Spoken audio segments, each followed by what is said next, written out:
everybody, it's KayBeast, and for this week's art video I am doing my monthly Mythical Creatures series piece.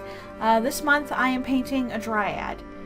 Since it's April and the weather is finally starting to turn nice and it's spring and we're right on the cusp of summer and everything, I really wanted to pick something plant-based and kind of invoke that spring feeling because it's not winter anymore and I'm very happy about it. But anyway, so for what I'm doing right now is I kind of worked backwards with this Dryad. It was a little weird, but I had a very specific image in my head, so I had to figure out how to do it. Basically, I'm drawing the branches and the leaves with my Fineline masking fluid here because I really wanted the background to be much darker than the Dryad so that it would look like you know, like when you're in the woods and you see like this little patch of ground that's much brighter than everything else because a little bit of sunlight managed to get through. That's kind of the feel I was going for, but I don't know if I quite pulled it off. But that's what I wanted to do, so that's why I did the masking, and then I worked completely on the background for most of it before I even took the fluid off and started working on her. So it was an interesting process. I haven't really worked backwards like this before, so it was a bit of a learning curve. And backgrounds are not my strong suit. So this was a bit of a struggle. Since it's watercolor, you can work in layers, and that's basically what I did for the whole thing. I just built up layers and layers and layers to kind of add depth and have the trees and plant life and all that fun stuff.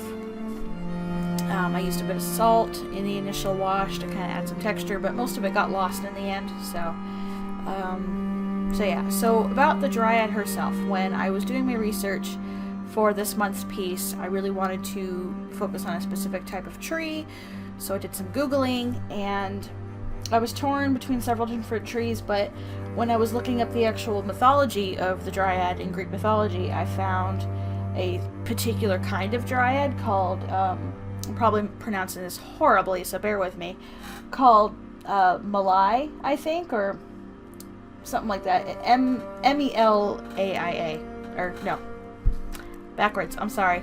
M-E-L-I-A-I. Can't read my own handwriting. But basically, there were three of them, and they were the tree nymphs that took care of Zeus while he was hiding from his father when Gaia gave Uranus the rock instead of Zeus, and she hid Zeus away. It was three Dryads that took care of him, and they were specifically nymphs of ash trees.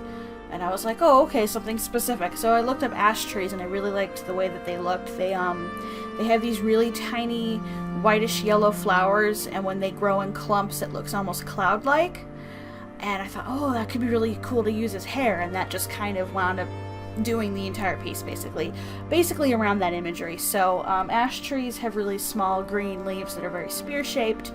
And other than that, they're kind of like your basic tree. So I tried to keep that in mind, and with her actual character design, I gave her really thick hair like the flowers, and because the hair to me looked like natural hair that you would see on black people, I gave her darker skin, like tree bark too, because it made sense in my head. And I also tried to make her features very African based because of the volume of the hair and the bark skin and whatever. So I had fun with it, and then what I did is I gave her a traditional Greek outfit. It's called a chitin, I think. Is what they're called? Yeah, and I have it kind of looking a bit more like an actual dress at the top, and then down near the bottom I kind of had it spread into like the roots of the tree. So I had fun designing it, but I don't know if it turned out. It didn't turn out exactly in my head because, again, trees are hard for me to draw, but I tried. So anyway, so at this point I've already started painting her, and again I worked in very light washes and layers because I wanted her to stay lighter in value than the background. But I think at one point everything kind of wound up a bit samey on the value scale. Except for those two tree trunks in the front, which I used to kind of like give like a foreground, midground, background feel, and I used them to kind of frame the scene basically. But I still think everything kind of wound up a little too close.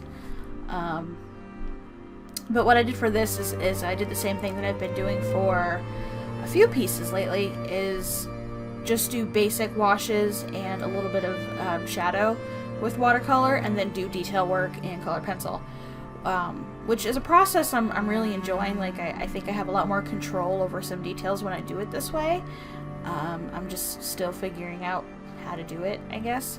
So pretty much from here on out, I'm just doing color pencil work on everything. I started on the Dryad and then the tree, and then I did background work, and that's when the piece started to take a long time to finish. I can't remember exactly how long it took because I took frequent breaks because of the color pencil work was killing me. But it did take a while, and I'm not actually showing every single moment of me using the color pencils because this video would be like twice as long. I recorded like a step, like here I'm doing leaves, and then I just went and did all the rest of the leaves because you didn't need to see me do every single one, basically, is what I did. And yeah, I didn't want to record every single moment because it would take way too long. This video is already going to be close to 9 minutes, and that's with all of my clips sped up 20 times. So if I had left every color pencil thing in there, it would have been like way longer. So no thanks. And I used a little bit on the tree trunks in the front to bring out highlights, which was kind of fun, and then I did a whole bunch in the background. And that grass, I did a lot on that grass. That grass is a little rough. I really wanted the forest floor to look a bit different, but I wasn't really sure how to get that texture, so I just went with grass because it's something that I know how to do. So that's probably the part of the painting that's bugging me the most, is mostly because in forest floors, when the trees are that thick, grass doesn't grow that thickly because it can't get much sunlight.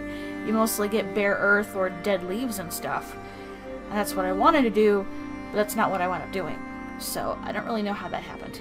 But anyway. And again, I just kind of went in the background, added a couple more tree trunks and defined the leaves a little more. And but as a result of doing like the darker color pencil work on the Dryad herself, that's when her values started to get a little samey with the background. So yeah, I even did like a value study for this piece, but I didn't really stick to it, so that was not good. I used my Finetecs again, but I restrained myself. I just did the eyes and then like the little clip on her dress. And then afterwards I went in with my Pentel pocket brush pen and pulled out details with the black ink, because I always do that, and to me, like, it always looks way better once you get the ink work on there. And then at the end I used my Uni-ball Signo white gel pen and pulled out highlights everywhere, and I did outlines on a bunch of things and outlined most of the Dryad because she was getting lost a little too much, and I probably went a little overboard, but I felt like it needed it, so I just kind of went nuts. But yeah, so we're getting near the end here. I am mostly happy with this piece. I've never really done this busy of a background before, so I'm happy with that, but definitely some things I want to get better at. But anyway, that does it for this week's video. Let me know what you guys think, and thank you so much for watching, and I will see you in the next video. Toodles!